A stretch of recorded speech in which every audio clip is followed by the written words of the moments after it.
Fala pessoal, tudo beleza?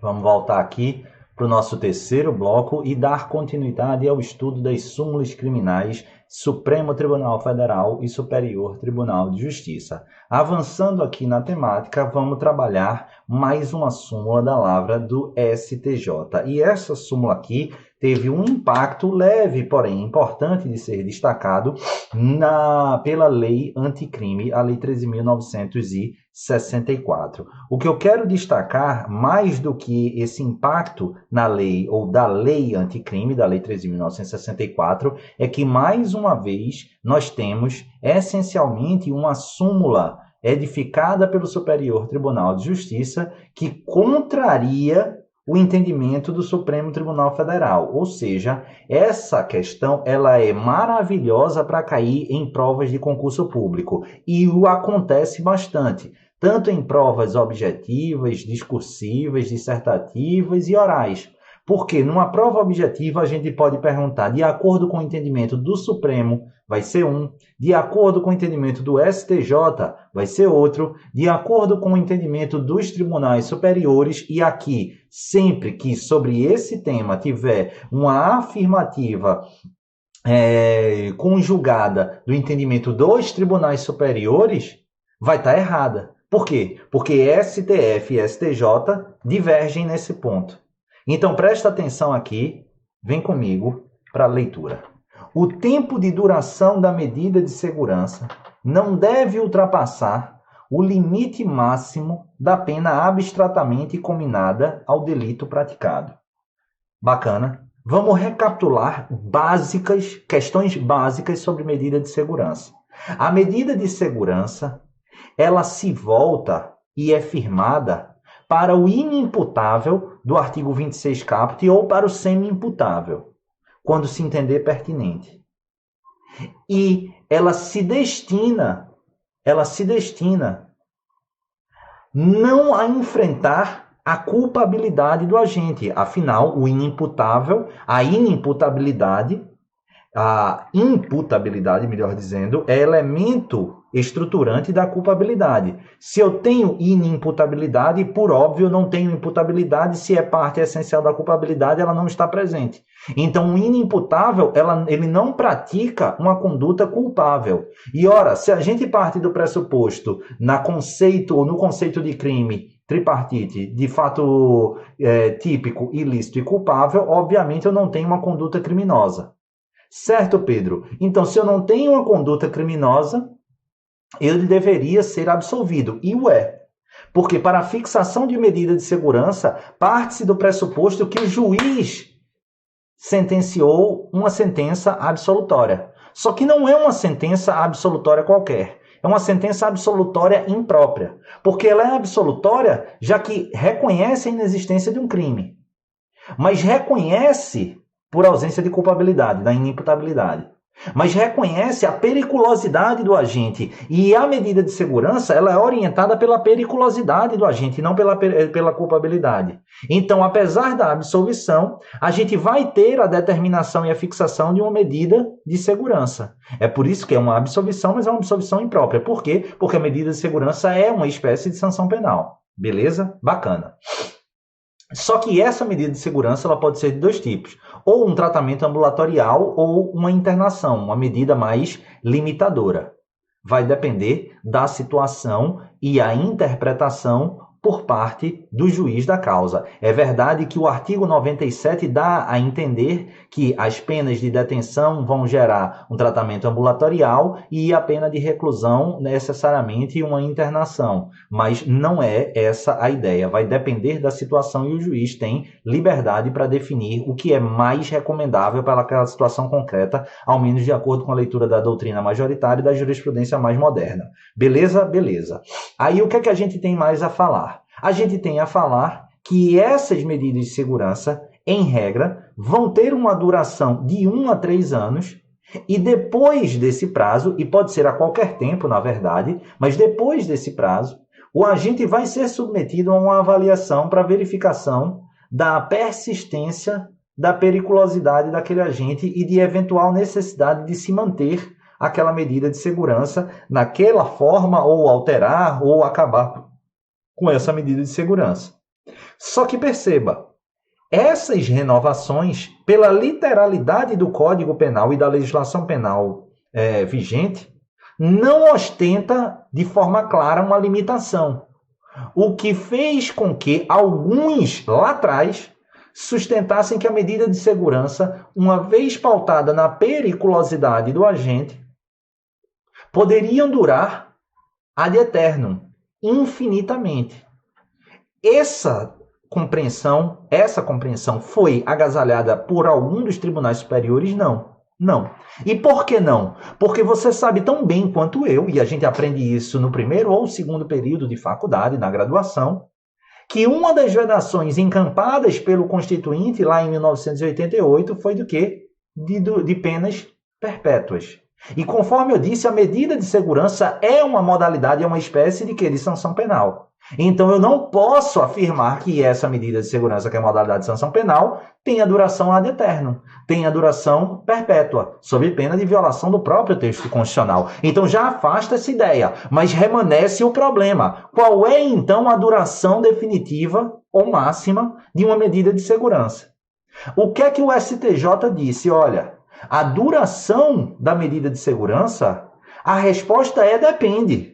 Poxa, Pedro, acabou com minhas expectativas. Calma, não acabei não. Mas você disse depende não quer dizer nada. Não, depende não quer dizer nada. Se a gente diz depende e não diz depende do quê? Calma, calma. Depende do tipo penal em que ele incorreu e justificou a absolvição sumária, aliás, a absolvição imprópria. Imagine que João, inimputável, não tinha condições absolutas de compreender o caráter ilícito do fato, mas ele subtrai um bem de terceiros. Cometeu furto simples. Ele não é imputável, ele é inimputável, artigo 26 caput do Código Penal, concluída a instrução, sentença de absolvição imprópria, trânsito em julgado, fixação de medida de segurança. Qual é o prazo máximo que João vai ficar sob medida de segurança? 4 anos na dicção do STJ. Por quê? Porque qual é o parâmetro do STJ? Qual é a pena máxima em abstrato para o tipo penal em que ele formalmente incorreu? O tipo penal em que ele incorreu foi o furto simples. Artigo 155 caput, e o preceito secundário vai dizer pena de reclusão de 1 a 4 anos. Então são 4 anos. Então não pode ultrapassar o tempo da medida de segurança o prazo máximo da pena abstratamente combinada ao delito praticado, furto simples, 4 anos. Se o crime por ele praticado fosse 20 anos, a pena máxima seriam 20 anos. É por isso que depende. Depende do quê? Do crime que ele supostamente, do delito em que ele supostamente cometeu, que só não respondeu, por quê? Porque ele é inimputável ou semi-imputável, sendo aplicada a medida de segurança. Bacana, bacana. Então essa é a opção do STJ, edificada na súmula 527. Agora, qual é o grande problema e qual é o X da questão? É que o Supremo Tribunal Federal não aceita essa solução. E a solução do Supremo Tribunal Federal, ela é muito pior da perspectiva do réu, da perspectiva da defesa. Ela é muito mais interessante da perspectiva de viés mais punitivista. Por quê? Porque, de acordo com o Supremo Tribunal Federal... só um detalhe. E em relação ao STJ, Pedro, mas e se der os 4 anos e o cara ainda não tiver mais... ele não tiver ainda condição de voltar a viver em sociedade? Deixa de ostentar caráter criminal, mas vai haver, no âmbito civil, uma orientação e uma indicação para que ele permaneça em tratamento, mas aquele tratamento não vai ter etiqueta de cumprimento de medidas de segurança no aspecto penal. Agora, o que é que o Supremo diz? O Supremo diz, não tem isso de depender do tipo penal no qual ele foi em curso, nada disso. O prazo máximo de duração da medida de segurança, que de fato não pode ser ad eternum, sob pena de violação das penas da vedação às penas perpétuas pela Constituição brasileira, ela é o prazo máximo de duração de prisão, estampado lá no artigo 75 do Código Penal. E o artigo 75 do Código Penal, ele previa A duração máxima de 30 anos. Então, para o Supremo Tribunal Federal, não dependia do tipo. A duração máxima da medida de segurança era sempre de 30 anos. Por quê? É porque era essa a orientação do artigo 75. Só que esse artigo 75 ele foi alterado. Ele foi alterado quando? Ele foi alterado pela Lei 13.964 de 2019, a Lei Anticrime, passando o que era 30 para 40 anos. Então, obviamente que a gente pode dizer, enquanto a duração máxima da medida de segurança para o STJ vai variar e depender ao tempo máximo da pena abstratamente combinada ao delito praticado, e que em hipótese alguma vai ser de 40 anos, né? Porque, assim, abstratamente combinado não me lembra, assim, de um crime, um único crime, pelo menos, de 40 anos. Só se for um conjunto e tudo mais, concurso, mas um isoladamente não tem. No Supremo Tribunal Federal, sempre, independentemente do tipo, vai ser de 40 anos. Vê aí na tela. Essa corte já firmou o entendimento no sentido de que o prazo máximo de duração da medida de segurança é o previsto no artigo 75 do Código Penal, ou seja, 30 anos, que na verdade é 40, conforme eu vou falar daqui a pouquinho. Na espécie, entretanto, tal prazo não foi alcançado. Não há falar em extinção da punibilidade pela prescrição da medida de segurança, uma vez que a internação do paciente interrompeu o curso do prazo prescricional, laudo psicológico que reconheceu a permanência e tudo mais, aí olha o HC. E aí a gente tem mais o quê? A gente tem a leitura desse artigo 75 de acordo com o pacote anticrime. O tempo de cumprimento das penas privativas de liberdade não pode ser superior a 40 anos. O exemplo prático eu já trouxe para os senhores e para as senhoras. É justamente do caso do furto simples. O cara do furto simples, se orientarmos a duração máxima da medida de segurança com base na jurisprudência sumulada no verbete 527 do STJ, vai ser no máximo 4 anos, já no Supremo Tribunal Federal 40 anos. Veja a diferença do tratamento entre as cortes. Se isso não despenca em prova de concurso público, eu mudo meu nome, eu corto meu braço e eu provo a vocês. E isso não cai apenas em prova objetiva, cai em prova objetiva. A gente vai ver daqui a pouquinho 2 ou 3 exemplos. Mas isso cai demais também em prova discursiva, porque agora eu esqueci, mas já caiu numa prova de defensoria pública. Não vou me lembrar se foi defensoria pública do estado de Pernambuco, mas foi uma questão discursiva. Isso cai pelo menos já 2 ou 3 vezes em prova oral. Recordo-me aqui da magistratura, 2 e 1 do MP. Mas isso despenca em prova de concurso público. Então, por quê? Porque entendimento sumulado é questão de sobrevivência. E entendimento sumulado que materializa divergência entre STJ e STF, aí é um convite lascivo ao prazer, doutor. Presta atenção como isso já caiu em prova na tela. Prova do Tribunal de Justiça do Rio Grande do Sul. Segundo a orientação jurisprudencial dominante no STJ, então está pedindo a posição do STJ, o tempo de duração da medida de segurança não poderá ser superior ao tempo máximo da pena abstratamente combinada ao crime praticado pelo agente. Perfeito, literalidade da súmula 527. Ó a prova de promotor de justiça do MPDFT, que o edital está aberto e a prova vai ser esse ano. A lei não fixa o prazo máximo de duração da pena de medida de segurança, mas segundo a posição consolidada no STJ, não deve ultrapassar o prazo de 30 anos. Presta muita atenção, leia-se 40 anos, mas você sabe por que 30 anos. Já era o limite encampado e estabelecido no artigo 75. Se essa questão, e isso vai acontecer, aparecer nas próximas provas, com 40 anos, ela vai continuar errada. Sabe por quê? Porque essa é a posição do Supremo Tribunal Federal. Se você troca aí 40 anos e troca a STJ por Supremo Tribunal Federal, ela vai estar certa. Por isso a importância de saber a diferença de entendimento das duas cortes. E a VUNESP, prova do TJ de São Paulo, indica que, segundo a jurisprudência consolidada do STJ, assinale a alternativa correta. O tempo de duração da medida de segurança pode ultrapassar o máximo da pena abstratamente combinada ao delito praticado. Errado. Mas se a pergunta fosse de acordo com a jurisprudência consolidada do Supremo Tribunal Federal, aí a gente estaria com o gabarito correto. Beleza? Tranquilo?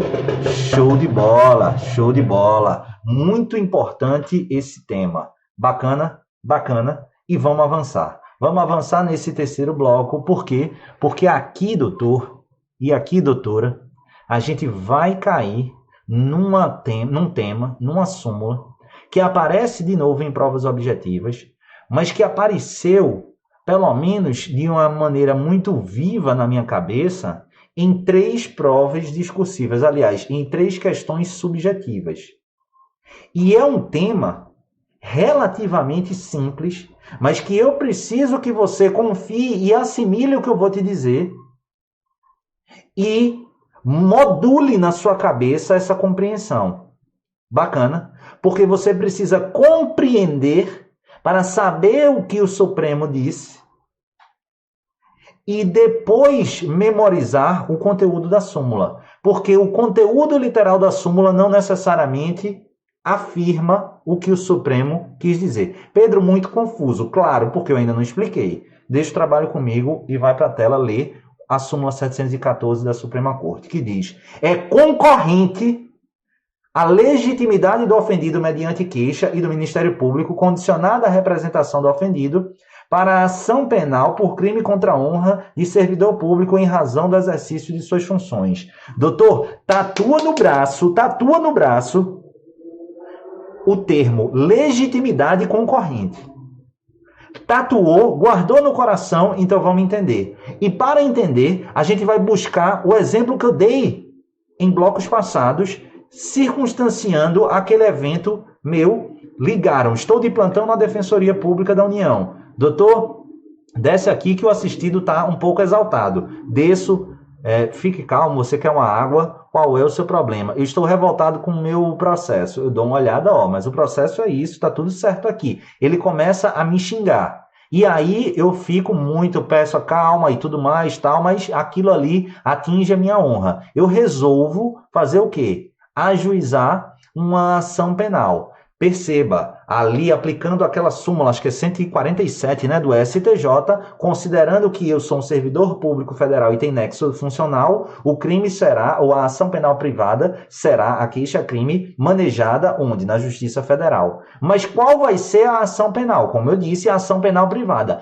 Por que ação penal privada? Porque você quer, Pedro? Óbvio que não, porque o legislador assim colocou. Excepcionalmente, situações existem em que o legislador entende que a esfera de intimidade da vítima é atingida de tal monta que suplanta, na percepção do legislador, o próprio interesse público e repassa para ele a deliberação e a decisão da iniciativa da persecução penal. Então, dependerá dele ajuizar a queixa-crime. E para os crimes contra a honra, como regra, é isso que acontece. Para os crimes contra a honra, a regra é desafiar a ação penal privada, queixa-crime. Só que em se tratando de ação penal, de crime contra a honra, em desfavor de servidor público, no exercício das funções, a gente vai ter uma curiosidade aqui. Por quê? Porque a legislação ela vai indicar a possibilidade de, nesse caso, o funcionário público, e no meu exemplo eu mesmo, optar por representar o Ministério Público. E nesse caso, a partir do momento em que eu represento condição de procedibilidade, o Ministério Público ele se vê autorizado e legitimado para analisar pressupostos processuais e condições da ação e, se for o caso, ajuizar a denúncia. Então, passamos aqui a ter uma regra que era a ação penal privada para os crimes contra a honra, mas em se tratando de crimes contra a honra de funcionário público, ele pode optar por representar o Ministério Público entrar com uma ação penal privada, uma ação penal pública condicionada à representação. E isso aqui traduz-se como uma ação penal secundária, ou um exemplo de ação penal secundária, que é o quê? Já lembrando a nossa aula de amanhã, fazendo um convite para quem nos acompanha ao vivo, que amanhã às 9 horas da manhã a gente vai ter uma aula específica aqui no GRAM de teorias e nomenclaturas inusitadas. E uma dessas nomenclaturas, não que eu vou trabalhar amanhã, mas é de certa forma inusitada, e caiu na segunda fase da minha prova, de segunda fase de defensor público de Alagoas, lá em 2009, estou ficando mais velho, né? E que eu passei, é a ação penal secundária. O que era a ação penal secundária? E um dos exemplos, inclusive, que eu dei foi da súmula 714 do Supremo Tribunal Federal. Por quê? A ação penal primária para os crimes contra a honra, a regra na lei é de ação penal pública, ação penal privada. Só que, a depender das circunstâncias e peculiaridades da situação, como, por exemplo, um crime contra a honra praticado contra funcionário público no exercício de suas funções, faz com que, secundariamente, de forma subsidiária, altere-se e modifique-se a natureza jurídica da ação penal, passando a ser, ou podendo passar a ser, ação penal pública condicionada à representação. Só que presta atenção por quê? Porque o que é que eu te disse para tatuar no braço? Que essa legitimação era uma legitimação que concorrente. Agora presta atenção por quê?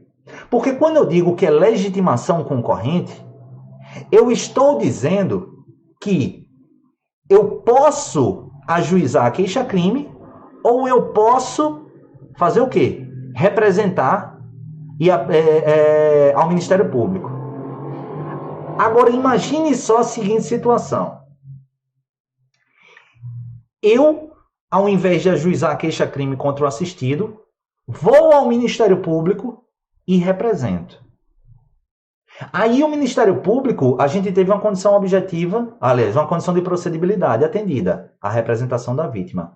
O Ministério Público ele é obrigado a denunciar? Óbvio que não. Porque dizer que sim atentaria contra a independência funcional constitucionalmente assegurada lá no artigo 129 e seguintes da Constituição. Beleza? Beleza. Então imagine que, apesar da minha representação, 15 dias depois o Ministério Público arquiva e diz, não é caso de ação penal.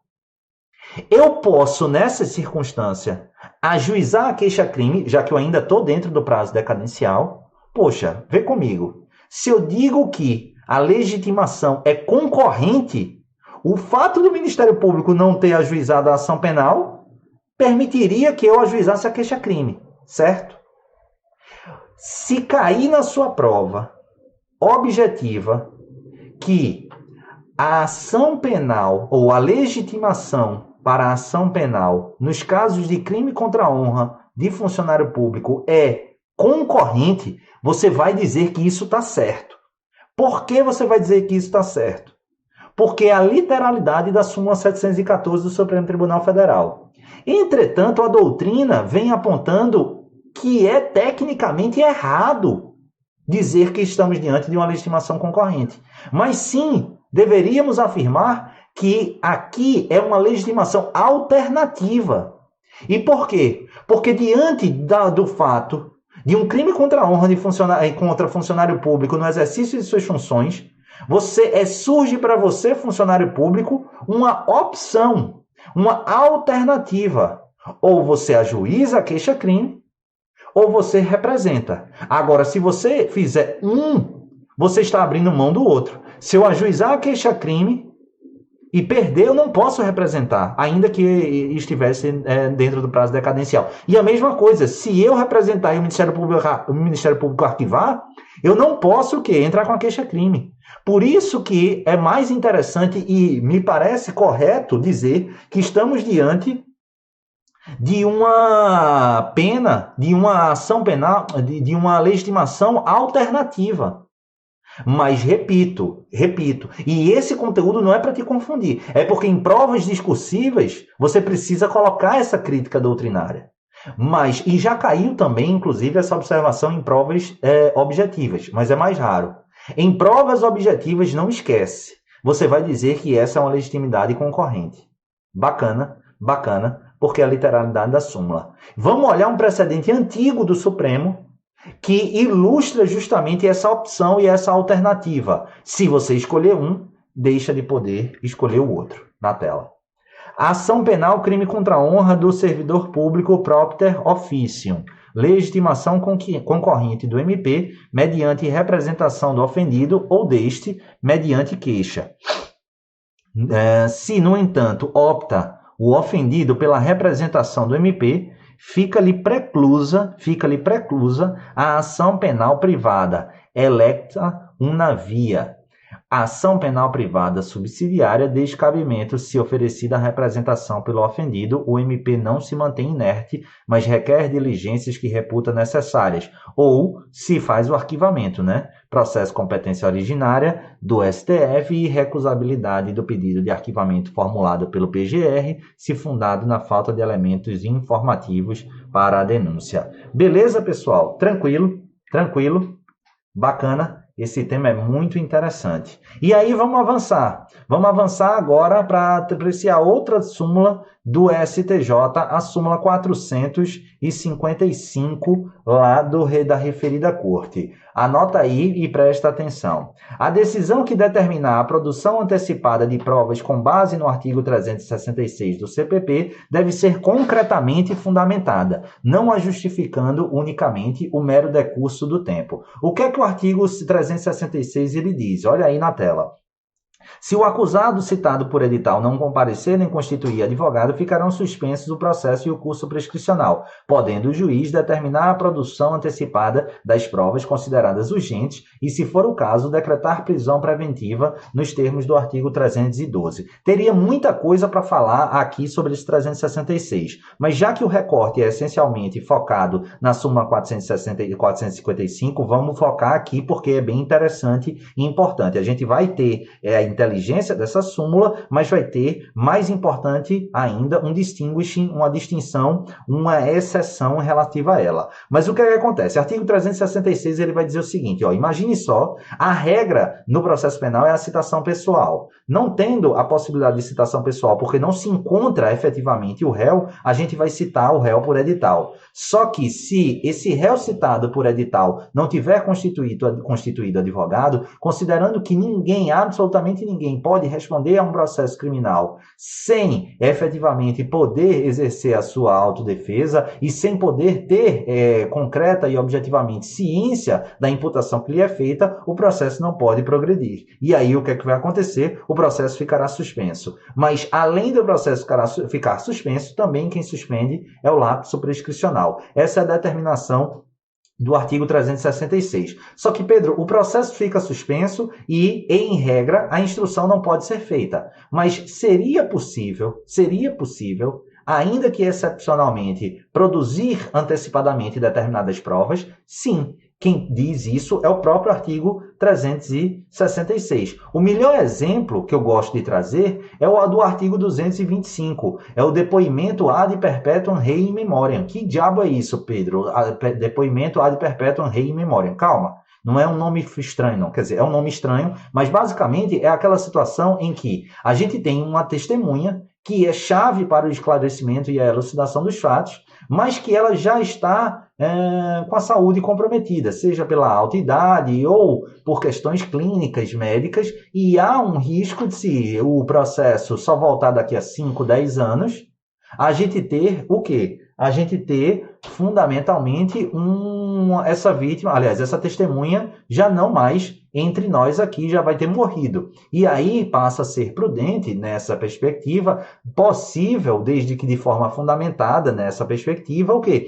A gente antecipar a produção de provas. A antecipação de provas, ela pode acontecer por autorização legal nesse contexto, desde que haja uma concreta fundamentação. E aqui temos uma concreta fundamentação. Olha, a testemunha é uma testemunha-chave, ela está com uma enfermidade muito grave, ou ela está com mais de 85 anos, a gente sabe a situação do Brasil, a expectativa de vida e tudo mais. Isso está tudo tranquilo. Agora, imagine só a seguinte situação. Olha, essa testemunha, ela tem 32 anos, mas se daqui a 10 anos o processo voltar a correr, ela vai estar com 42 anos e já vai ter passado muito tempo da data dos fatos e aí vai ficar complicado, por isso a gente vai antecipar a prova. Essa fundamentação, essa segunda, ela é idônea? Não. E quem está dizendo que ela não é idônea? É você, Pedro? Não. É o próprio STJ, assim como o Supremo Tribunal Federal, mas o STJ o faz em verbete simulado. Súmula 455. É isso que a súmula fala. Beleza? Beleza? Olha aí de novo, porque aí eu vou falá-la como uma regra e aí eu vou trabalhar a exceção. A decisão de determinar a produção antecipada de provas com base no 366 deve ser concretamente fundamentada, não a justificando unicamente o mero decurso do tempo. Bacana, bacana. Agora, tem exceção, Pedro? Tem. O próprio STJ, ele excepciona essa regra. E o STJ, ele excepciona essa regra em se tratando de quê? Em se tratando de profissionais da segurança pública, dos órgãos de segurança pública.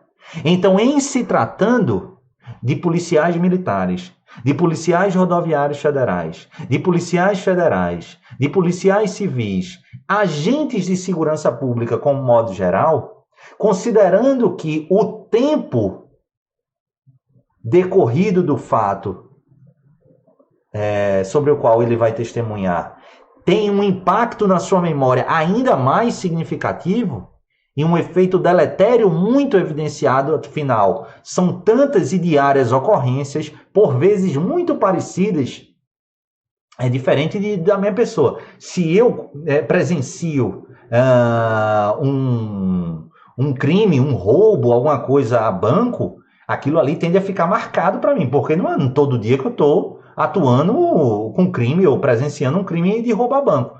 Mas um policial civil, um policial federal que é especializado em roubo a banco, meu amigo, todo dia ele se depara com isso. Então, óbvio que os efeitos deletérios do tempo na memória desse agente vai ser muito pior do que para mim. O comprometimento do depoimento testemunhal dele é muito maior do que o meu. Beleza? Beleza. E atento a isso, o STJ excepcionou. Então, cuidado. Em regra, o simples fato e argumento dos efeitos deletérios do tempo não se revela justificativa idônea para a determinação da antecipação de prova no contexto do artigo 366 do CPP, salvo se estivermos tratando de testemunha o quê? De testemunha agente de segurança pública. Bacana, tranquilo. O Supremo Tribunal Federal, de início, refutou essa exceção. Só que atualmente, tanto a primeira como a segunda turma adotam e agasalham esse mesmo entendimento. A regra é que os efeitos deletérios não podem justificar a antecipação da prova. Mas em se tratando de agente de segurança pública, sim, pelas razões por mim expostas. Vamos dar uma olhadinha aí nesse precedente bastante ilustrativo e aí a gente fecha o bloco com ele. Na tela, este STJ firmou o entendimento segundo o qual o simples argumento de que as testemunhas poderiam esquecer detalhes dos fatos com o decurso do tempo não autoriza a produção antecipada de provas, sendo indispensável fundamentá-la concretamente sob pena de ofensa à garantia do devido processo legal. É que, muito embora tal esquecimento seja passível de concretização, não poderia ser utilizado como mera conjectura, desvinculado dos elementos objetivamente deduzidos. Razão de ser da súmula 455 do STJ e necessidade de seu temperamento na hipótese dos autos. No caso sob análise, o juízo singular, ao antecipar a oitiva das testemunhas arroladas pela acusação, salientou que,